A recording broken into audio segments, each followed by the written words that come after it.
To give us insight on what's going on, we have Ken Courtis, chairman of Starfort Investments and, of course, the former chairman for Goldman Sachs in Asia. What's your take about what happened here? Should we have expected things to sort of stall, if not come right off the rails in Beijing? For sure. NAFTA is the result of previous trade agreements, and that took years to build. Right. So I think you have to put it in that context. I think a second important contextual fact for us is that we're like a company, but 80% of our sales go to one client. Right. The United States. And when that client gets a president like they have now or any other president, they can pull the rug out from underneath our feet almost instantly. Thirdly, where's the growth going to be in the world economy over the next 20 years? It's going to be in China. By 2035, their economy will be about 20 times bigger than our economy is today. It'll be the biggest economy by far in the world economy. And beyond China, into Central Asia, South Asia, also Japan, that's the market where we're really not present. For sure. And yet we have an opportunity to become China's first G7 free trade agreement. That would be good for them.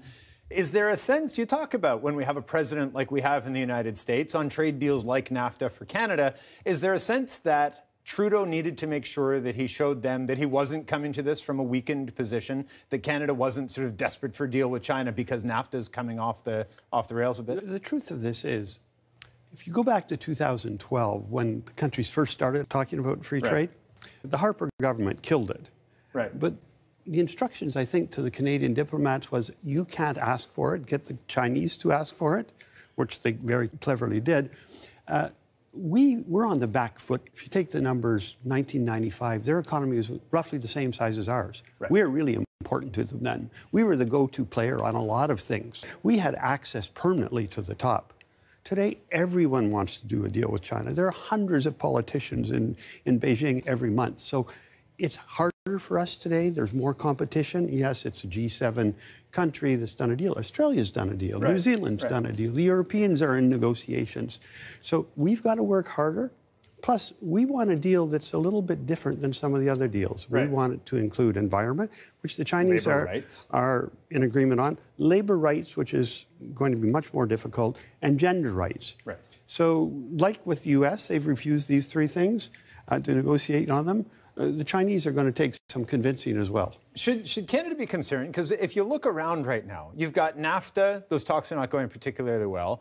You had whatever it is that happened at the end of the TPP talks last month, where all of a sudden Canada put things to a grinding halt there. Now, all of a sudden, everyone was expecting as some kind of a formal announcement, we're not going to get that out of China. Are we going to be seen as the recalcitrant one in these relationships? I think NAFTA is going to take a lot of bandwidth. Right.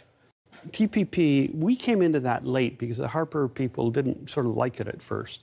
And by the time we got in, virtually everything was agreed to, and the Trudeau government has wanted some other things on the table, and that's why that's slowed down. Right. Negotiations are still proceeding.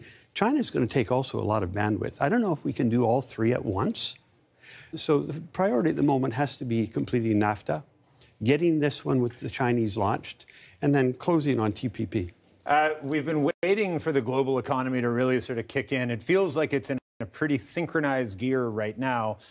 What do you see when you look at China, especially in terms of global growth in the next sort of 2 years? China currently is generating about 40% of world growth, and that's going to go to 35%, 45%, but it'll be in that range for some time into the future. The scale of that economy and the speed at which it's moving means that we really have to get in there, Peter, and now's the time. And I think Trudeau has the credibility, both bringing a new approach to this, but also he has a family credibility. Right. Remember, his father was one of the first Western leaders to really engage with the Chinese. So I think now is the moment. Get NAFTA done.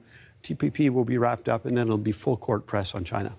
Nice to have you in. I miss our little chats, Ken. It's been too long. Thank you. I'll come see you again. Ken Courtis, chairman of Starfort Investments and former vice chairman for Goldman Sachs Asia.